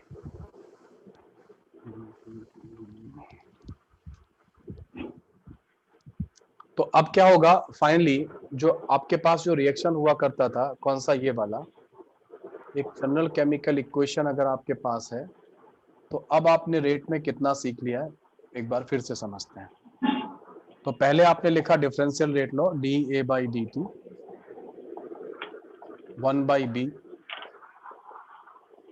D B by D T 1 by C D C by D T 1 by D D by D T, ये रहेगा, ये आर था। अभी तक आपने इतना ही सीखा था, लेकिन आज के लेक्चर के बाद आपने क्या सीख लिया कि इस आर को ऐसे भी लिखा जा सकता है, ए की पावर एक्स और बी की पावर वाई, ऐसे भी लिखा जा सकता है। अब आपने ये भी सीख लिया, जहाँ पे आपको पता है के क्या है, के तो है rate constant,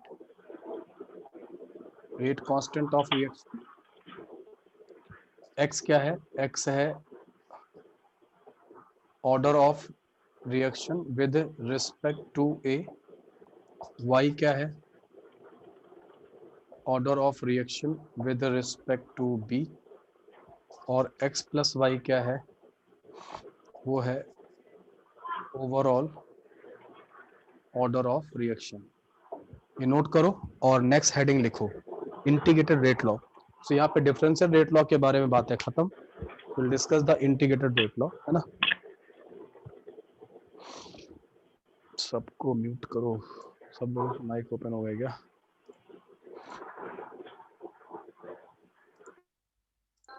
hello sir.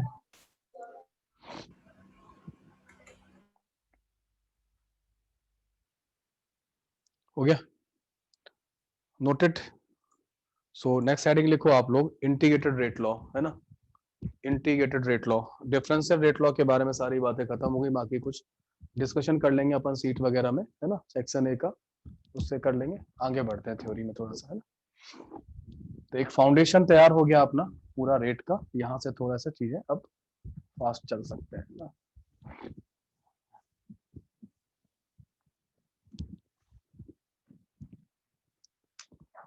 Next heading लिखोगे आप लोग, और वो है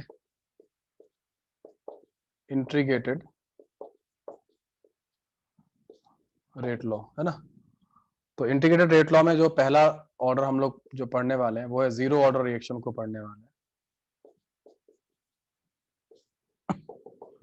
ठीक है। जीरो ऑर्डर रिएक्शन को हम लोग पढ़ने वाले हैं, और जीरो ऑर्डर रिएक्शन में भी हम लोग एक दो केसेस पढ़ेंगे। तो केस 1 पढ़ रहे हैं, केस 1 में ए गिविंग प्रोडक्ट है, मतलब रिएक्टेंट एक ही है और कोफिशिएंट 1 है ना। हम आपको पढ़ाएंगे जब कोफिशिएंट यहाँ पे 1 की जगह 2 3 4 हो जाएगा, कुछ नया कोफिशिएंट आएगा। और 2 रिएक्टेंट अगर हो गए या 2 से ज्यादा रिएक्टेंट है तब कैसे करोगे, वो भी केसेस यहाँ पे स्टडी होंगे। लेकिन पहले सबसे सिंपलेस्ट केस हम लोग कर रहे हैं, और वो कौन सा है, वो है हमारा जहाँ पे एक रिएजेंट है, एक रिएक्टेंट है और उसका कोफिशिएंट 1 है। प्रोडक्ट से हमको कोई लेना देना नहीं है ना काइनेटिक्स में। क्यों? काइनेटिक्स जो है ना वो रिएक्टेंट पे डिपेंड करती है, प्रोडक्ट पे डिपेंड नहीं करती है ना। यहाँ पे हम लोग मान देते हैं कि x मोल रिएक्टेड है। रिएक्टेड मोल जो है ना मैं हमेशा ऊपर लिखता हूँ, तो यहाँ पे क्या आएगा, कुछ समय के बाद t के बाद यहाँ पे ये जो a माइनस एक्स है वो क्या है, ये बचे हुए हैं। यहाँ पे ये बचे हुए मोल्स हैं, ठीक है। कॉन्स्टेंट कभी कभी हम लोग a को हम लोग c नॉट भी लिखते हैं, या कभी कभी a नॉट भी लिखा जाता है।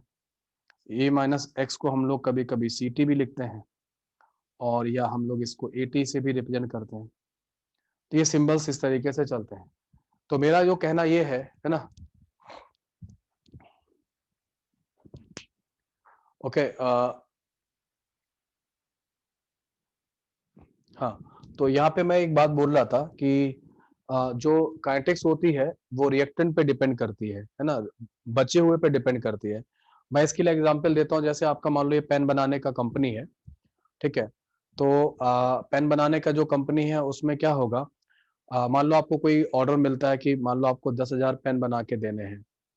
तो जो ऑर्डर आप लोगे, मतलब आपकी कंपनी जो प्रोडक्शन करेगी वो किस बेसिस पे करेगी, जो रॉ मटेरियल आपकी कंपनी में बचा हुआ है या 10-12 साल से जो आप मार्कर बना बना के मार्केट में बना के भेज चुके हो, प्रोडक्ट बना के भेज चुके हो, किस बेसिस पे आपकी कंपनी का प्रोडक्शन रेट बनेगा, कितने दिन में आप कितने मार्कर दोगे बना के, कितने पेन बना के दे सकते हो, है ना। वो किस पे, कि जो बचा हुआ रॉ मटेरियल है उसी पे डिपेंड करेगा ना। तो ये एग्जाम्पल आप ध्यान रखिएगा, काइनेटिक्स बचे हुए पे डिपेंड करती है, जो बन के जा चुका है उस पर डिपेंड नहीं करती है। आई रिपीट, काइनेटिक्स किस पे डिपेंड करती है, बचे हुए पे डिपेंड करती है। उस समय कितना बचा हुआ है, 10 मिनट के बाद अगर काइनेटिक्स पूछा जा रहा है, 10 मिनट के बाद अगर रेट पूछ रहा है तो 10 मिनट के बाद कितना बचा हुआ है, 20 मिनट के बाद अगर पूछ रहा है तो 20 मिनट के बाद कितना बचा हुआ है। तो हर बार आपको बचे हुए पे फोकस करना है, बिकॉज जो बचा हुआ है वही आपका प्रोडक्शन रेट बताएगा, जो बन के जा चुका है वो नहीं बताता है। सो बी केयरफुल फॉर बचा हुआ है, इसीलिए मैं बार बार इतना फोकस करता हूँ, मैं इतना आपको स्पेसिफिक बताया हूँ कि मैं रिएक्टेड मतलब प्लेस डिसाइड कर रखे हैं कि मैं इनिशियल कहाँ लिखूंगा, रिएक्टेड कहाँ लिखूंगा, बचा हुआ कहाँ लिखूंगा। ये सब मैंने प्लेस तक डिसाइड कर रखे हैं ताकि कोई कंफ्यूजन होने का चांस ही नहीं होना चाहिए किसी भी तरीके से ना, ठीक है। तो इतना सब जब बेसिक इतना स्ट्रांग होगा तो आपका सडन डेथ का चांस ही खत्म हो जाएगा एग्जाम में, है ना। वरना क्या होगा कि कोचिंग में तो बहुत सारे बच्चे परफॉर्म करते हैं, लेकिन एग्जाम में सभी परफॉर्म नहीं कर पाते हैं। और रीजन वही है कि बहुत सरफेशियल नॉलेज होती है ऊपर ऊपर, और वो जाके जो है ना आखिरी में जो है ना सडन डेथ होती है, वो इसीलिए होती है कि बेसिक फंडामेंटल्स जो है ना वो अपने को क्लियर नहीं होते। और एग्जाम में जो क्वेश्चंस आते हैं उनमें इस तरीके के डाउट आते हैं, छोटे छोटे सिली मिस्टेक्स जो है ना वो हम लोग करते हैं और इसी से होती जाती है चीजें, ठीक है। ओके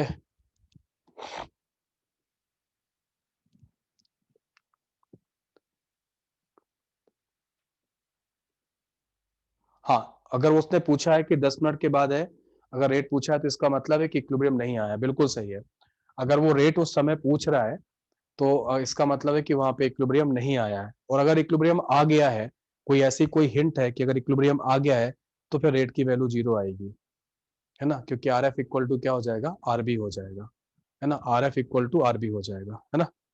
ठीक है, इस तरीके से रहता है। तो यहाँ पर यही रखना है अपने को कि सब कुछ किस पे डिपेंड करेगा, बचे हुए पे डिपेंड करेगा।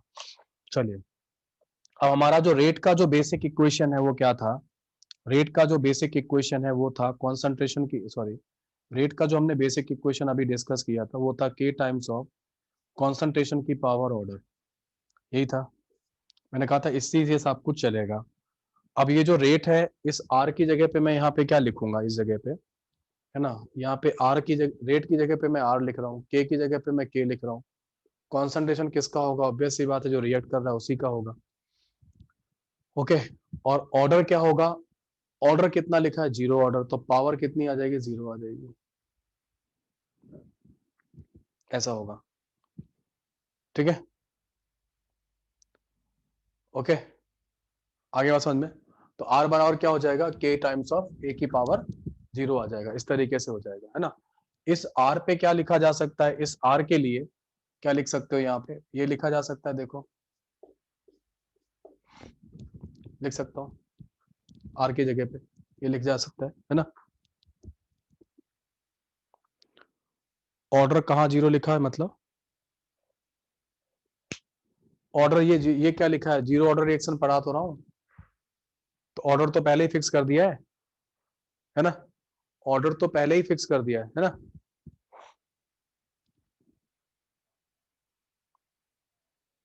है ना, ऑर्डर तो, है ना, ऑर्डर तो पहले ही 0 कर दिया है।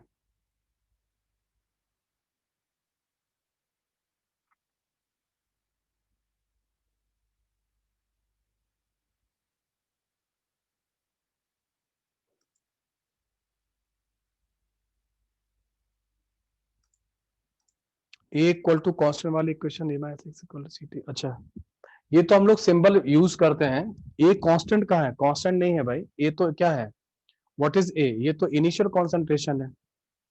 इनिशियल कॉन्सेंट्रेशन के 3 सिंबल यूज कर सकता हूँ, ए लिख सकता हूँ, सी नॉट लिख सकता हूँ, ए नॉट लिख सकता हूँ। 3 सिंबल है, ये इनिशियल कॉन्सेंट्रेशन है, ध्यान रखना, कांस्टेंट नहीं है ये इनिशियल है ना। अब इनिशियल अगर मान लो 5 मोल 6 मोल जो भी लेके चले थे, उसके पॉइंट ऑफ व्यू से तो जो भी है वो फिक्स्ड है। इसका टाइम के साथ डेरिवेटिव निकालोगे तो 0 ही आएगा, ऑब्वियस सी बात है। जो a माइनस एक्स है वो सी टी है और ये ए टी हो जाता है ना, इस तरीके से ये बन जाएगा। अब मेरे ख्याल से मैंने बता दिया इसको, है ना। ओके, तो यहाँ पे ये कितना आ जाएगा, ये k के बराबर आ जाएगा, देख लो, क्योंकि a की पावर क्या हो गया, 0 हो जाएगा, है ना, इस तरीके से। आदित्य कुशल समझ में आ गया, नरेंद्र, है ना, आगे समझ में ये वाली बात, है ना। सर वो आपने अभी कहा था कि वो रिएक्टेंट पर डिपेंड करेगा रेट ऑफ काइनेटिक्स, हाँ लेकिन आपने जो अभी पीछे 6-7 एग्जांपल्स कराए थे उसमें हाँ उसके प्रोडक्ट के भी पावर में कोई हाँ नंबर बिल्कुल, आ रहा उसमें उसमें मैं आपको दिखाऊंगा कि उसमें जो आरडीएस होगा ना, RDS rate of determining step जो होगा वो रिवर्सिबल होगा एक्चुअली। तो जब वो रिवर्सिबल होगा ना, तो क्या करे, फॉरवर्ड इधर और बैकवर्ड दोनों पे नेट पे डिपेंड करना चालू कर देता है, बहुत स्पेशल केस है, इसलिए मैंने वो लिखाया हुआ है, मैं पढ़ाऊंगा भी आपको आखिरी में वो चीज, लेकिन मैं अभी एकदम तो वहां से नहीं लाऊंगा ना। स्टार्टिंग मैक्सिमम केसेस में क्या होने वाला है, मैक्सिमम केसेस में जैसे आप ऐसे समझो कि आपकी पेन बनाने की जो कंपनी है उसमें आप 1000 मार्कर जो है ना, वो पेन जो है ना पर डे बनाते हैं, लेकिन मार्केट से डिफेक्टिव पीस 100 वापस भी आते हैं पर डे। Yes sir. तो रेट ऑफ प्रोडक्शन क्या हो जाएगा आपका, 900। Yes sir. वैसे ही है यहाँ पे। और अगर मान लो आप कभी किसी मंथ में आपके एक भी डिफेक्टिव पीस नहीं आए, तब क्या करोगे, तो 1000 मार्कर हो जाएगा पेन, हो जाएगा नहीं हो जाएगा, है ना। तो वैसे ही है यहाँ पे कि कुछ रिएक्शन में रिवर्सिबिलिटी आएगी, कुछ में नहीं आएगी। ज्यादातर केसेस में आप तो यही करोगे ना कोशिश कि जो प्रोडक्शन रेट हो वो किस पे डिपेंड करेगा, है ना। भाई ये तो पता नहीं है ना मार्केट से कितना वापस आएगा, है ना। ठीक है, लेकिन ये तो पता है कि तुम्हारे पास जो रखा हुआ है उसके हिसाब से तो तुम गारंटी है कि वो करोगे, है ना, इस तरीके से रहेगा, है ना। किसी ने पूछा, आदित्य ने पूछा, 0 ऑर्डर रिएक्शन एलिमेंट्री रिएक्शन होगी क्या, नहीं कभी नहीं होगी। 0 ऑर्डर रिएक्शन कभी भी एलिमेंट्री रिएक्शन नहीं हो सकती, है ना। 0 ऑर्डर रिएक्शन कभी भी एलिमेंट्री रिएक्शन नहीं हो सकती, क्योंकि एलिमेंट्री रिएक्शन में क्या होगा, उसका जो कोफिशिएंट होगा वही पावर में जाएगा, है ना। और यहाँ कोफिशिएंट कितना है, कम से कम 1 आएगा, तो 1 वाला पावर में जाओ तो फर्स्ट ऑर्डर हो जाएगी इस, और यहाँ पावर कितना लाना, 0 लाना है। तो एलिमेंट्री रिएक्शन जो है ना वो क्या होगा, वो कभी भी आपका क्या होगा, 0 ऑर्डर नहीं बन सकता, ठीक है। आगे बात समझ में। सर न्यूक्लियोफिलिक एडिशन रिएक्शंस होती हैं, हाँ टू स्टेप रिएक्शंस होती हैं। हाँ सर तो उसमें अगर हम आरडीएस को एलिमेंट्री मान सकते हैं क्या, आरडीएस को एलिमेंट्री रिएक्शन, हाँ उसके अंदर लॉ ऑफ मास एक्शन लग जाएगा। हाँ, एलिमेंट्री रिएक्शन अगर होगा तो फिर वो जो उनके स्टेप्स होते हैं, जो मैकेनिज्म के जो स्टेप्स होते हैं ना, वो सारे एलिमेंट्री होते हैं, उनमें लॉ ऑफ मास एक्शन लगता है। ओके। कोई भी मैकेनिज्म हो, नॉट फॉर कोई भी मैकेनिज्म जो आप पढ़ते हो उसमें, है ना, वो सब मैकेनिज्म के जो स्टेप्स होते हैं वो एलिमेंट्री होते हैं। पूरी मैकेनिज्म को जोड़कर जो रिएक्शन बनाई जाती है वो कैसी होती है, वो ओवरऑल रिएक्शन होती है, उसका वो कॉम्प्लेक्स रिएक्शन कहलाती है। पढ़ाऊंगा ये सब चीजें आगे, पढ़ाऊंगा, है ना। ठीक है, चलो चले करें आगे यहाँ से। तो इसको इस तरीके से लिख लो और आगे क्या लिखोगे, ये आपका आगे इस तरीके से। अब यहाँ पे इंटीग्रेशन परफॉर्म होगा, इसलिए यहाँ पे क्या हो जाएगा, ये इंटीग्रेटेड रेट लॉ बन जाता है। अब आप टाइम की लिमिट लगा दो 0 से t तक पहले, तो क्या होगा यहाँ पे, ये a0 से at तक हो जाएगा ऐसे, है ना। और ये आपका माइनस a आएगा, कॉन्सेंट्रेशन यहाँ पे आपको पता है, इसकी लिमिट होगी a0 से at तक, ऐसे कि जिस समय टाइम 0 था ये a0 था, देखो t इक्वल टू 0 पे ये था, ये सब t इक्वल टू 0 का डेटा है ना। और t इक्वल टू t पे क्या था, वो at था, यहाँ पे kt बचेगा। लिमिट उल्टी पुट कर दो क्योंकि माइनस साइन लगा हुआ है, तो a0 पहले आ जाएगा, at बाद में आ जाएगा। तो एक रिलेशनशिप तो जीरो ऑर्डर का ये बन जाता है, जैसे न्यूमेरिकल वगैरह, एक रिलेशनशिप ये बन जाता है, ठीक है, इस तरीके से, है ना। हाँ, और a0 जो है ना, इस a0 की जगह पे क्या होगा, इस a0 की जगह पे आप c0 भी लिख सकते हैं।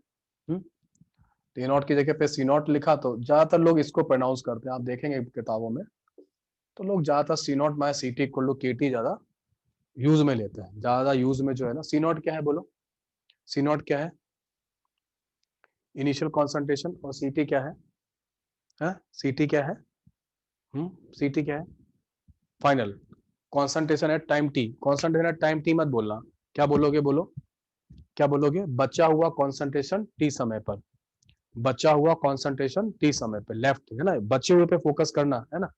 ओके, नाउ आगे बढ़ते हैं। Sometimes we can write c0 की जगह पे we can put a, c0 की जगह पे हम लोग a पुट कर सकते हैं, और ct की जगह पे हम लोग क्या पुट कर सकते हैं, a माइनस एक्स। तो ये क्या हो जाएगा, kt। तो आपको क्या मिलेगा, x equal to kt। What is x, x क्या है, x क्या है, x, हाँ हाँ, रिएक्टेड मोल्स है, बिल्कुल, हाँ, x जो है ना वो रिएक्टेड मोल्स है, ठीक है, वो रिएक्टेड मोल्स हो जाएंगे। तो आपको सब पता चल जाएगा। कभी आपको इनिशियल पूछेगा, कभी बचा पूछेगा, कभी रिएक्टेड पूछेगा, कभी टाइम पूछेगा। ये फॉर्मूले हैं, एक दो, एक है ये तो दोनों, एक और दो फॉर्मूले हैं केवल, ये और ये, इन्हीं से क्वेश्चन जो है ना वो आ जाएगा, है ना, ठीक है। अगर रिएक्टेंट 1 से ज्यादा हो तो क्या होगा, वो मैं बताऊंगा ना तुमको, अभी तो केस 1 लिखा हुआ है ना, देखो यहाँ क्या पढ़ो, देखो कितना बड़ा बड़ा लिखा हुआ है केस 1, है ना। मैंने बोला हुआ है कि केस 2 मैं बताऊंगा आपको, है ना, सब करेंगे, पहले आप इसको पढ़ो। नेक्स्ट लिखो, इसमें क्या है, time taken for completion of reaction, है ना। तो रिएक्शन कंप्लीट कब होगी, इसको हम लोग टीसी से लिखते हैं ना, time taken for completion of reaction, कब रिएक्शन कंप्लीट हो जाएगी, time taken for completion of reaction, कब रिएक्शन कंप्लीट हो जाएगी, जब बचा हुआ क्या होगा, जब बचा हुआ क्या होगा, बचा हुआ 0 हो जाएगा। और बचा हुआ क्या है, हाँ, बचा हुआ का सिंबल क्या है, बचा हुआ का सिंबल क्या है, a माइनस एक्स या ct। तो c2 आप क्या करो, पुट कर दो, पुट ct इक्वल टू 0 कब, at t equal to tc, t equal to tc पे ct क्या कर दो, है ना, वो 0 कर दो, बचा हुआ 0 कर दो, रिएक्टेंट के मोल 0 कर दो, जैसा भी करना चाहो, है ना। रिएक्टेंट के मोल 0 कब होंगे, जब आप x इक्वल टू a करोगे, हाँ। तो इस तरीके से ये हो जाएगा।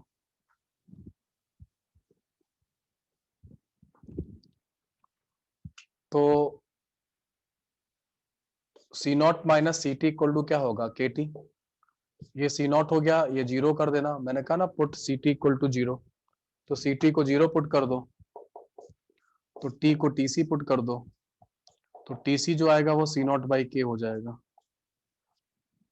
tc जो आएगा वो c0 बाई k हो जाएगा, ठीक है, इस तरीके से। हाँ, रिवर्सिबल रिएक्शन में कंप्लीशन डिफाइन नहीं होगा, बिल्कुल सही, रिवर्सिबल रिएक्शन कभी भी कंप्लीट नहीं होती है ना। तो जीरो ऑर्डर रिएक्शन जो होगा वो क्या होगा, जीरो ऑर्डर रिएक्शन जो होगा वो क्या होगा, जीरो ऑर्डर रिएक्शन जो है ना वो फाइनाइट टाइम में खत्म हो जाता है ना। तो आप लिख सकते हैं कि जीरो ऑर्डर रिएक्शन फिनिश्ड और completed in finite time, ये अलग अलग लिखना। इनको इन और फाइनाइट के बीच में थोड़ा स्पेस रखना, वरना अगर कंबाइन करके लिख दिया चक्कर पड़ जाएगा, है ना। तो इन फाइनाइट टाइम, है ना, वरना जोड़ दोगे तो इनफाइनाइट हो जाएगा, बहुत सारा सन, तो है ना।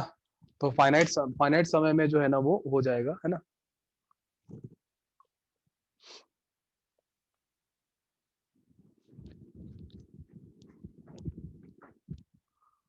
ओके, तो ये कर लेना, है ना। नाउ अब आगे बढ़ते हैं इसमें, और इसके लिए जीरो ऑर्डर रिएक्शन फिनिश्ड, और ये हो जाएगा, कम हो जाएगा। नेक्स्ट हम लोग बात करेंगे यहाँ पे, और वो है हाफ लाइफ ऑफ रिएक्शन, है ना। हाफ लाइफ के बारे में बात करते हैं। क्या होता है हाफ लाइफ, बोलो। हाफ लाइफ क्या होता है? हाफ लाइफ ऑफ रिएक्शन क्या होता है?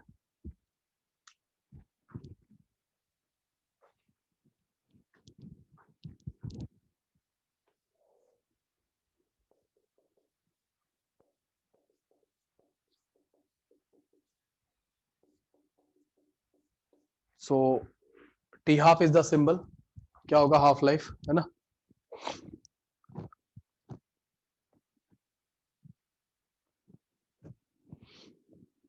हाफ लाइफ जो होता है वो क्या होता है, वो हाफ रिएक्ट होने का समय होता है ना। लेकिन आधा अगर रिएक्ट होगा तो आधा बचेगा भी, बचने का भी समय कर लेना, दोनों चीजें आप कर लेना, है ना। आधा रिएक्ट होगा और आधा क्या होगा, बचेगा, ये दोनों चीजें आप ध्यान रखिएगा, है ना। तो हाफ रिएक्टेड और हाफ बचा, तो हाफ बचा मतलब सीटी क्या था, बचा हुआ कॉन्सेंट्रेशन। तो सीटी कितना बचेगा, सी नॉट बाई 2, बचा हुआ सी नॉट बाई 2 होगा, कब कब, when T equal to T half, जब समय किसके बराबर आ जाएगा, हाफ लाइफ के बराबर आ जाएगा। तो बचा हुआ जो होगा वो आधा बचेगा, है ना। और मेरे को फोकस जो है ना बचे हुए पर ही रखना है ना। हाँ, ये सब कुछ केस 1 के लिए ही चल रहा है, ये सब कुछ केस 1 के लिए चल रहा है, और केस 1 ही आता है, आज तक कभी केस 2 या 3 आया भी नहीं है। तो आप केस 1 ही कर लीजिए। केस 1 के अलावा अभी जेई एडवांस में भी कभी केस नेक्स्ट केसेस नहीं पूछे गए हैं, हम लोग पढ़ा जरूर देते हैं, लेकिन मेनली यही है। तो सी नॉट माइनस सी टी क्या हो जाएगा, बोलो। वो के टी हो जाएगा, और सी नॉट की जगह सी नॉट हो जाएगा, ये सी नॉट बाई 2 हो जाएगा, के इंटू टी हाफ हो जाएगा। टी हाफ की वैल्यू आ जाएगी सी नॉट बाई 2 के बराबर। तो टी हाफ जो है ना कहीं कॉन्सेंट्रेशन के प्रोपोर्शनल आता है, और जो टी हाफ की वैल्यू होती है, ठीक है, सॉरी टी हाफ कह रहा हूँ, जो टीसी होता है वो 2 टी हाफ के बराबर होता है। टाइम ऑफ कंप्लीशन जो होगा, ये जो टाइम ऑफ कंप्लीशन है सी नॉट बाई के है, और ये सी नॉट बाई 2 के है। तो टाइम ऑफ कंप्लीशन जो है ना इसका दुगना है ना, दुगना है, मतलब 2 हाफ लाइफ ही गुजरते हैं, पहला हाफ लाइफ, एक हाफ लाइफ और 2 हाफ लाइफ। 2 हाफ लाइफ गुजरते जीरो ऑर्डर रिएक्शन खत्म हो जाती है ना। 2 हाफ लाइफ के अंदर जीरो ऑर्डर रिएक्शन जो होती है वो क्या हो जाती है, वो फिनिश्ड हो जाती है, खत्म हो जाती है, रिएक्टेंट जीरो बचता है ना। और हाफ लाइफ किस पे डिपेंड करती है, इनिशियल कॉन्सेंट्रेशन के डायरेक्टली प्रोपोर्शनल है, सी नॉट के इनिशियल कॉन्सेंट्रेशन के, इनिशियल मोल्स के जो भी है वो डायरेक्टली प्रोपोर्शनल है। मतलब अगर इनिशियल मोल्स ज्यादा है, इनिशियल कॉन्सेंट्रेशन ज्यादा है, तो हाफ लाइफ ज्यादा, आधा होने का समय ज्यादा लगेगा, कम है तो कम लगेगा, और कंप्लीट होने का समय क्या है, वो दो हाफ लाइफ के बराबर हो जाता है। ठीक है, तो यहाँ पे मैं लेक्चर रोकूंगा इस जगह पे, इसके बाद जो है ना आगे बढ़ेंगे, है ना। ठीक है,